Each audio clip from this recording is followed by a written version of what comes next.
Hello everyone, हमारे पास बहुत सारी क्वेरीज आती है जहां पर क्लाइंट हमसे पूछते हैं कि मैम क्या मैं गिफ्ट दे सकता हूं, अपने बच्चों को गिफ्ट दे सकता हूं या अपनी वाइफ को गिफ्ट दे सकता हूं या फिर अपने पोता पोती को मैं गिफ्ट दे सकता हूं। तो यहाँ पर मैं आपको एक चीज क्लियर करना चाहती हूँ कि आप गिफ्ट दे सकते हो। गिफ्ट देने में कोई भी टैक्स की लाइबिलिटी नहीं है। आपका जितना मन आए आप उतना गिफ्ट दो, बट जिसको आप गिफ्ट दे रहे हो उसके हाथ में टैक्सेबिलिटी बनती है। अगर जो आप गिफ्ट दे रहे हो उस गिफ्ट का अमाउंट 50,000 से ज्यादा है तो इनकम टैक्स के अकॉर्डिंग अगर आप किसी को भी 50,000 से ज्यादा वैल्यू का गिफ्ट दे रहे हैं या 50,000 से ज्यादा का आप गिफ्ट दे रहे हैं तो वो रिसिपिएंट के हाथ में जो है टैक्सेबल होता है। उसमें भी फर्दर इनकम टैक्स ने 3 सिचुएशंस को डिफाइन किया है कि अगर आप इन 3 सिचुएशंस के अंदर गिफ्ट को दे रही हैं तो रिसिपिएंट के पास वो जो गिफ्ट है वो टैक्सेबल नहीं माना जाएगा। अदरवाइज जो भी आपका गिफ्ट का अमाउंट है वो टैक्सेबल होगा। रिसिपिएंट के हाथ में जो भी स्लैब रेट उस टाइम पे उसका चल रहा होगा उसके अकॉर्डिंग उसको वो टैक्स पे करना पड़ेगा।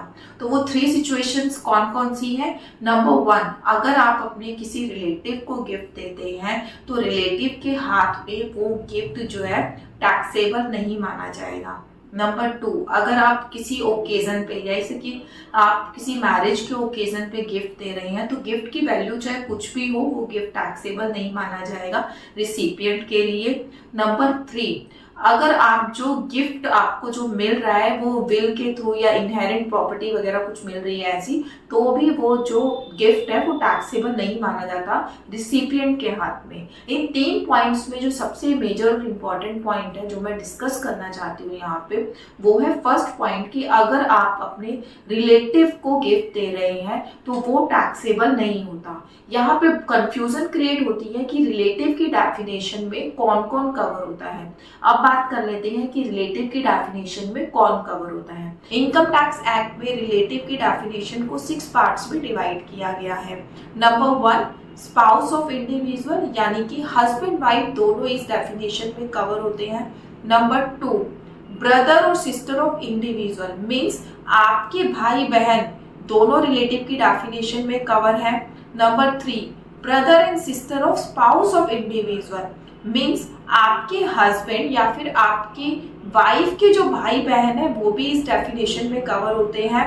अगर मैं रिलेशन वाइज बात करूं तो हस्बैंड के भाई बहन मतलब आपके जो ननंद है या फिर आपके जेठ है, आपके जो देवर है वो इस रिलेशन में कवर होते हैं। और अगर मैं वाइफ के भाई बहन की बात करूं तो आपके साला साली ये दोनों इस डेफिनेशन में कवर होते हैं।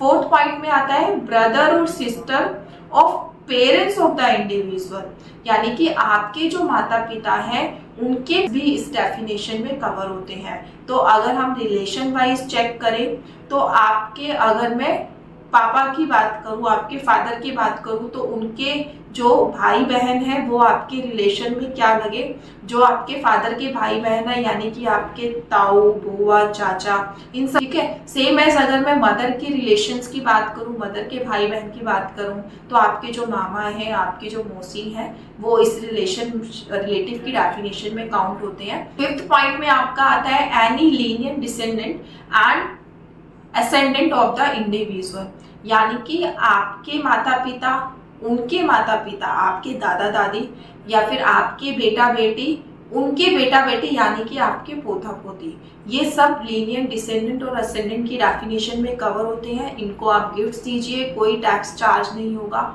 6th पॉइंट में रिलेटिव की डेफिनेशन में दिया गया है कि अभी तक हमने जितने भी रिलेशंस डिस्कस किए उनके स्पाउस भी इस डेफिनेशन में कवर होते हैं। जैसे कि हमने ननंद की बात करी तो उनके हस्बैंड इस डेफिनेशन में कवर है।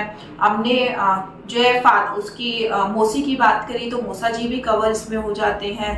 ताऊ की बात करी तो ताई जी इसमें कवर हो जाती है। मतलब हमने जितने भी रिलेशन डिस्कस किए हैं उनके जो स्पाउस हैं वो इस डेफिनेशन में ऑटो कवर हो जाते हैं।